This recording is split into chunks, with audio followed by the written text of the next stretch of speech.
BNP আমি তারেক জিয়াকে এই আজকে আপনাদের মাধ্যমে তারেক রহমান সাহেবকে জানাতে চাই, আমার ওসমানের মাথায় গুলি না, বাংলাদেশের মাথায় গুলি, স্বাধীনতা সার্বভৌমত্বের মাথায় গুলি, আমার ওসমানের মাথায় গুলি না। এবং আজকে আপনার দলের লোকেরা যারা ওসমান মির্জা ফখরুল সাহেব আমার ওসমানের নামই জানে না, সারা বিশ্বে আমার ওসমান হাদির নাম জানে, মির্জা ফখরুল জানে না। তার মানে কি মির্জা ফখরুল যদি বয়সের ভারে আমার ওসমানের নাম না জানে, তাহলে সে কিভাবে এমপি ইলেকশন করবে? তাহলে সে জনতার দায়িত্ব কিভাবে নেবে? এই নমিনেশন থেকে তাকে বাদ দিতে হবে।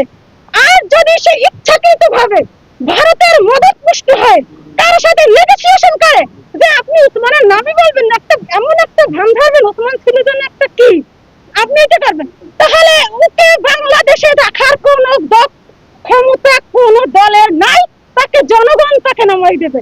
কোন রাজনীতিবিদ হিসাবে মির্জা ফখরুল থাকতে পারবে না। মনি এসে বলে গিনিপিগ, মনি এত বড় সাহস কোথায় পায় আমার ওসমান হাদিকে গিনিপিগ বলে?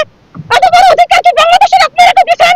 বাংলাদেশের আপনার জনতা দিয়েছে, মনিকে দিয়েছে, সে বিএনপির সাইনবোর্ড দিয়ে ওসমানকে বলে গিনিপিগ। হঠাৎ করে আসছিল, হঠাৎ করে আবার চলে গেল।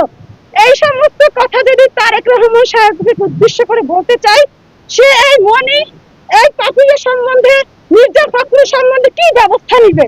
যদি ওরা দলীয়ভাবে কোনো ব্যবস্থা না নেয়, তাহলে আমরা বুঝবো যে এটা তারেক রহমানের কথা, এটা তারেক রহমানের কথা। আর যদি উনি ব্যবস্থা নেয়, তাহলে বুঝবো যে এটা ওদের কথা, ওরা ভারতের সাথে নেগোসিয়েশন করবে। কথা একটাই, ইনসাফের বাংলাদেশ চাই, একটাই আমার কথা, একটাই, ইনসাফের বাংলাদেশ চাই, সততার বাংলাদেশ চাই। বাংলাদেশ জিন্দাবাদ, ইনকিলাব জিন্দাবাদ।